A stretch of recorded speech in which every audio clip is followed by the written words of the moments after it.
안녕하십니까? 야담세상 구독자 여러분.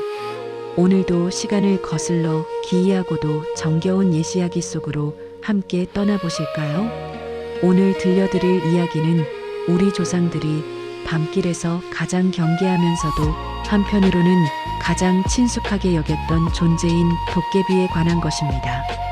도깨비라고 하면 무시무시한 뿔이 달린 괴물을 떠올리기 쉽지만 사실 우리네 야담 속 도깨비는 장난기 많고 내기하기를 좋아하는 어딘가 허당 기가 넘치는 이웃 같은 존재이기도 했지요.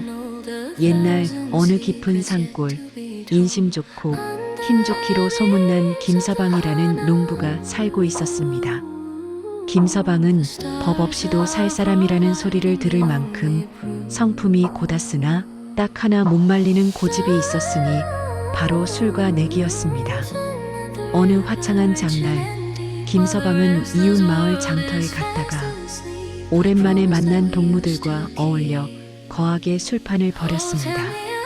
이보게 김서방, 자네 오늘따라 술이 술술 들어가는구먼. 동무들의 권유에 못 이겨 한 잔, 두 잔 마시다 보니 어느덧해는 서산 너머로 자취를 감추고 차가운 달빛이 고갯마루를 비추기 시작했습니다. 허허, 오늘 술맛 참 달다더라. 김서방은 붉게 달아오른 얼굴로 콧노래를 흥얼거리며 집으로 향하는 서당골 고개를 넘고 있었습니다. 취기가 올라 발걸음은 갈지자로 휘청거렸지만 기분만큼은 세상을 다 가진 듯 했지요. 그런데 고개 정상부의 커다란 고목 나무 아래를 지날 때였습니다. 갑자기 등 뒤에서 서늘한 기운이 느껴지더니 눈앞에 산더미 같은 그림자가 떡하니 나타나 길을 가로막는 게 아니겠습니까? 키는 8척이 넘고 어깨는 대들보만큼이나 넓은 괴상한 사내가 어둠 속에서 번뜩이는 눈으로 김서방을 쏘아보고 있었습니다. 김서방은 술 기운 덕인지 무서운 줄도 모르고 소리쳤습니다. 이보게, 뉘신데 남의 앞길을 막아서는 겐가? 좋은 말로 할 때 비키게나. 그러자 그 괴상한 사내가 땅이 울릴 듯한 목소리로 대답했습니다. 나랑 씨름 한판 하자. 나를 이기지 못하면 이 고개를 절대 넘지 못할 것이다. 이것이 바로 김서방 인생 최대의 위기이자 기회인 도깨비와의 만남이었습니다. 김서방은 순간 정신이 번쩍 들었습니다. 아차, 이 고개에 도깨비가 나온다는 소문이 사실이었구나 싶었지요. 하지만 술기운의 오기가 발동한 김서방은 삿갓을 고쳤으며 껄껄 웃었습니다. 씨름이라니. 내가 이 마을에서 송아지 한 마리는 번쩍 들어올리는 장사인 줄 모르고 덤비는 게냐? 좋네. 어디 한번 임자를 만났으니 제대로 붙어보세. 김서방은 겉옷을 벗어던지고 허리띠를 질끈 동여맨 뒤 도깨비의 허리춤을 꽉 움켜쥐었습니다. 그런데 그 순간 김서방의 등줄기에 소름이 쫙 끼쳤습니다. 도깨비의 몸에 손이 닿는 느낌이 참으로 기괴했기 때문입니다. 사람의 살결이라기엔 너무나 차갑고 축축했으며 마치 썩은 나무 껍질이나 털이 숭숭 난 짐승의 가죽을 만지는 듯한 불쾌한 감촉이 전해졌습니다. 자, 들어간다. 으라차차. 김서방이 기압을 넣으며 도깨비를 번쩍 들어배지기를 시도했습니다. 평소라면 웬만한 장정은 공중에 붕 떴을 힘이었지만 도깨비는 마치 땅속 깊이 뿌리를 내린 천년 고목처럼 꿈쩍도 하지 않았습니다. 오히려 도깨비가 히히 소름 끼치는 웃음소리를 내며 김서방을 휘저어대는데 김서방은 마치 거센 파도 위에 떠있는 쪽배처럼 이리저리 휘둘리기 시작했습니다. 두 존재가 엉켜붙어 모래바람을 일으키며 고갯마루를 굴러다니는 광경은 그야말로 장관이자 공포 그 자체였습니다. 다시 한 판 더 해. 도깨비는 지칠 줄 모르는 기세로 김서방을 몰아붙였습니다. 김서방은 어느덧 온몸이 땀으로 범벅이 되었고 숨은 턱 끝까지 차올라 심장이 터질 것만 같았습니다. 거나하게 취했던 술 기운은 이미 식은 땀과 함께 사라진 지 오래였고 이제는 오로지 여기서 지면 죽는다는 절박한 생존 본능만이 남았습니다. 도깨비는 넘기면 오뚜기처럼 다시 일어나고 밀치면 자석처럼 다시 다가왔습니다. 김서방은 속으로 생각했습니다. 이놈은 힘으로만 상대해서는 답이 없겠구나. 뭔가 비책이 필요하다. 그때 문득 어린 시절 할아버지께서 들려주셨던 이야기가 머릿속을 스쳤습니다. 도깨비는 힘이 장사지만 머리가 나쁘고 특히 왼쪽 다리가 약하니 그쪽을 공략해야 한다는 말씀이었지요. 김서방은 짐짓 지친 척하며 틈을 보이다가 도깨비가 달려드는 찰나에 몸을 낮춰 도깨비의 왼쪽 다리를 온 힘을 다해 후려쳤습니다. 어이쿠 소리와 함께 천하의 도깨비가 뒤로 발라당 낮아빠졌습니다. 김서방은 이때다 싶어 소리쳤습니다. 어떠냐? 이래도 더하겠느냐? 하지만 도깨비는 분하다는 듯 가슴을 쾅쾅 치더니 다시 용수철처럼 튀어올라 김서방의 목덜미를 낚아챘습니다. 밤 공기는 얼음처럼 차가웠지만 두 존재가 뿜어내는 기운으로 고갯마루는 마치 용광로처럼 뜨겁게 달아올랐습니다. 밤은 점점 깊어 산경에 이르렀습니다. 산짐승들도 숨을 죽인 채 이 기이한 광경을 지켜보고 있었고 오직 두 사람의 거친 숨소리와 바닥을 구르는 둔탁한 소리만이 고요한 산속을 메웠습니다. 김서방은 이제 팔다리에 감각이 없을 정도로 기진맥진했습니다. 손가락 하나 까닥하기 힘들었지만 도깨비는 여전히 방금 씨름을 시작한 놈처럼 생생하기만 했습니다. 자, 이번엔 내가 먼저 잡겠다. 놓치지 마라. 도깨비가 김서방의 삿바 대신 허리띠를 낚아채더니 공중으로 번쩍 들어 올렸습니다. 김서방은 허공에서 버둥거리며 비명을 질렀지만 이내 정신을 가다듬고 도깨비의 목을 팔로 감싸 안았습니다. 그래, 죽어도 같이 죽자. 두 사람은 다시 엉겨붙어 숲속 덤불을 헤치고 가시밭길을 구르며 밤새도록 사투를 이어갔습니다.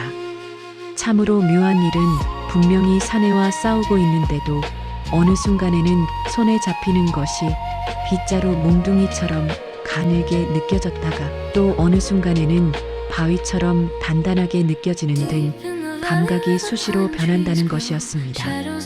김서방은 내가 지금 귀신에게 홀려 헛것을 보고 있는 것인가 하는 의구심이 들었지만 당장 눈앞의 괴력을 감당하느라 잡념을 가질 여유조차 없었습니다. 어느덧 저 멀리 동쪽 하늘이 푸르스름하게 밝아오기 시작했습니다. 칠흑 같던 어둠이 물러가고 사물의 형체가 어렴풋이 보일 즈음 산 아래 마을에서 꼬꼬댁 하고 새벽을 알리는 첫 닭 울음소리가 들려왔습니다. 그 소리가 고갯마루에 울려 퍼지는 순간 신기하게도 밤새도록 김서방을 압도하던 도깨비의 힘이 쭉 빠지는 것이 느껴졌습니다. 어라, 이놈 봐라. 갑자기 왜 이러느냐? 김서방은 이때가 마지막 기회임을 직감했습니다. 김서방은 젖먹던 힘까지 모두 짜내어 도깨비의 허리를 꽉 껴안고 그대로 바닥에 내리꽂았습니다. 이제 끝이다. 이 괴물놈아. 김서방은 도깨비가 다시는 일어나 장난을 치지 못하도록 그 위에 올라타 팔을 꺾고 옆에 있던 질긴 칡덩굴을 뜯어와 칭칭 감기 시작했습니다. 방금까지 그렇게 날뛰던 도깨비는 어찌된 일인지 아무런 저항도 하지 못한 채 김서방이 시키는 대로 몸을 맡기고 있었습니다. 김서방은 가쁜 숨을 몰아쉬며 땀을 닦았습니다. 내 평생 이런 힘든 씨름은 처음이었네. 날이 밝으면 내 놈 면상이 어떻게 생겼는지 똑똑히 봐주마. 감히 누구를 홀리려 들어. 김서방은 도깨비를 커다란 나무 기둥에 단단히 묶어놓고는 그대로 그 옆에 쓰러져 깊은 잠에 빠져들고 말았습니다. 황금빛 햇살이 눈부시게 쏟아지는 아침이 되었습니다. 김서방은 온몸이 두들겨 맞은 듯 쑤시고 아파 끙끙거리며 눈을 떴습니다. 아이고 삭신이야. 내 허리야. 어제의 사투가 결코 꿈이 아니었음을 증명하듯 그의 옷은 군데군데 찢겨 발을 드러내고 있었고 얼굴은 흙먼지와 나뭇잎 투성이었습니다. 그는 정신을 가다듬고 어젯밤 자신이 사투 끝에 묶어두었던 도깨비를 확인하기 위해 천천히 고개를 돌렸습니다. 그런데 눈앞에 펼쳐진 광경을 본 김서방은 입을 다물지 못했습니다. 그가 밤새도록 사투를 버리고 목숨을 걸고 씨름하며 나무에 묶어두었던 것은 무시무시한 도깨비가 아니었습니다. 그 자리에는 손때가 시커멓게 묻고 털이 다 빠진, 다 쓰러져가는 낡은 몽당 빗자루 하나가 칡덩굴에 칭칭 감겨 덩그러니 매달려 있었습니다. 김서방은 자신의 눈을 믿을 수 없어 눈을 비비고 또 비비며 다시 보았습니다. 하지만 변하는 것은 없었습니다. 어젯밤 자신을 들어 올리고 휘둘렀던 그 무시무시한 괴력의 주인공이 고작 안악들이 부엌대기에서 쓰다 버린 빗자루였다니요. 김서방은 허탈한 마음에 다리에 힘이 풀려 그 자리에 털썩 주저앉고 말았습니다. 허허, 하하하. 김서방은 산이 울리도록 웃음을 터뜨렸습니다. 어처구니가 없으면서도 그 상황이 너무나 해악적이었기 때문입니다. 가만히 생각해보니 예부터 어른들이 오래된 물건에 사람의 손때가 묻거나 피가 묻으면 도깨비로 변해 사람을 홀린다는 말을 했던 게 기억났습니다. 어젯밤 자신이 느꼈던 그 차갑고 축축한 촉감은 비에 젖은 빗자루 나무 막대였고 털이 숭숭 났던 것은 빗자루 모였던 것이지요. 김서방은 찢어진 옷가지를 추스르며 나무에 묶인 빗자루를 향해 짐짓 엄하게 소리쳤습니다. 이놈의 빗자루야. 덕분에 내가 어젯밤 운동 하나는 제대로 했다. 그래도 내 힘이 내 놈보다는 위라는 걸 증명했으니 내 오늘 마을 사람들에게 내 놈의 정체를 낱낱이 구해주마. 김서방은 칡덩굴을 풀어 빗자루를 어깨에 짊어지고 당당하게 마을로 내려왔습니다. 마을 사람들은 몰골이 말이 아닌 김서방이 낡은 빗자루를 고무린 양 메고 오는 모습을 보고 깜짝 놀라 모여들었습니다. 김서방이 들려주는 빗자루 도깨비와의 하룻밤 사투 이야기에 마을은 금세 웃음바다가 되었습니다. 사람들은 무서운 도깨비 이야기도 김서방의 입을 거치니 이토록 즐거운 화제거리가 된다며 박장대소했고 이 이야기는 훗날까지 전해 내려와 도깨비 고개의 전설이 되었습니다. 자, 야담세상 구독자 여러분, 오늘 준비한 김서방과 빗자루 도깨비의 이야기 어떻게 보셨습니까? 밤새 목숨을 걸고 싸웠던 두려운 존재가 아침 햇살 아래에서는 하찮은 물건으로 변해버린 이 이야기는 우리에게 깊은 울림을 줍니다. 우리를 밤잠 설치게 만드는 거대한 고민이나 두려움도 막상 용기를 내어 마주하고 진실의 빛을 비춰보면 사실은 저 낡은 빗자루처럼 별것 아닌 일일지도 모릅니다. 김서방처럼 때로는 허탈한 상황 속에서도 허허 웃어넘길 수 있는 여유, 그것이야말로 우리 조상들이 가졌던 진정한 지혜가 아닐까요? 오늘 영상이 여러분의 지친 일상에 잠시나마 웃음과 위로가 되었기를 바랍니다.